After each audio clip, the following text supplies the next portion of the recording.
The long grass bended and swayed as a cold November wind swept through the garden. The wind twisted and turned as it carried fragments of broken flowers, dust, and pollen in its wake. It also stirred the sweet smell of the dying cherry blossoms of the trees. These trees stood up straight, strong, and refined, circling the garden like well-trained soldiers.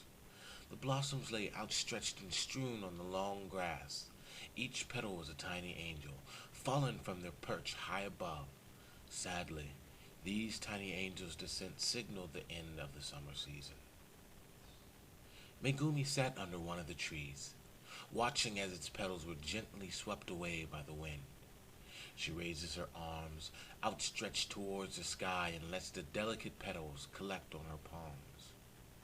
The sun peeks through the trees, sending cascading rays of light through the twisted branches above. It lovingly kisses her face and exposes soft freckles on the bridge of her nose. She lets the warm light rest on the curves of her skin and watches as it reflects from her shimmering strands of hair. She watches as a platoon of ants trudge through the soft dirt, playing follow the leader while marching towards a few grains of rice. The leftover fragments of her midday snack have become a sweet delicacy for the hungry ants. As she watches her new friends create small circling loops in the dirt, she is called away from her late summer's daydream by a familiar voice. Megumi's mother teeters on a wobbly step that lunges out from the small deck on the back porch. Graying strands of her long, flowing hair catch in the corners of her mouth as she calls for her daughter. Her face is smooth and soft, like a brushed leather jacket, and beams with a lightly toasted porcelain glow. The soft cracks in her face and the silver rivers flowing from the once black mane are the only indications of her true age. As her voice searches for her daughter's ears, the metal envelops her soft voice and her calls fluctuate from the instability of the neglected step. She stops mid-sentence as she sees Megumi appear in the distance. Tiny wrinkles cage her eyes, and her thick black eyelashes open to reveal pools of deep green. Her eyes are sharp and wide with age, but dance and flirt and reveal her love of life. Her eyes change from curious to scolding as she sees Megumi's tiny frame appear in the distance. Megumi comes into view, walking with tepid steps, reluctant to leave her favorite tree. As Megumi approaches her mother, she notices that her mother is holding an open envelope in her hands. Her mother pulls her close and lovingly embraces her. After a hug which lasts a moment too long, Megumi pulls slightly away and looks into her mother's eyes as if to find her next cue. They teeter on the step for a moment, just before her mother steps down into the cool grass.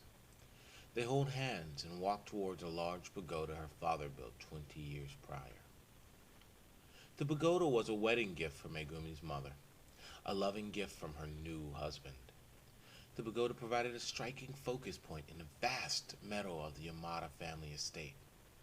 The pagoda was stood proudly. The wood beast was majestically fanciful, yet incredibly strong. It was also carefully painted a bright shade of vermilion, in traditional Japanese style. Any onlooker could see that it was crafted with a painstaking detail in which only love could fashion. This true show of skill had marvelous engravings and bore the name of both Megumi's mother and father, and also their family lineage. The entrance was made of aged cherry oak and was crafted to resemble a traditional Japanese torii gate. For good luck, the gate bore numerous wooden birds. The Japanese culture considered the wooden birds and a gateway such as this to be a sign of prosperity. Megumi's father crafted a bust of the sun goddess Amaterasu overlooking the gate. However, the bust bore a striking resemblance to Megumi's mother. As a young man, Megumi's father learned to sculpt wood from his father.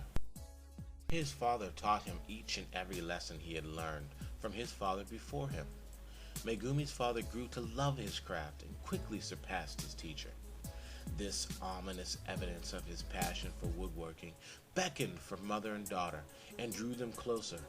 Megumi and her mother found their favorite place on the pagoda and simply sat silent.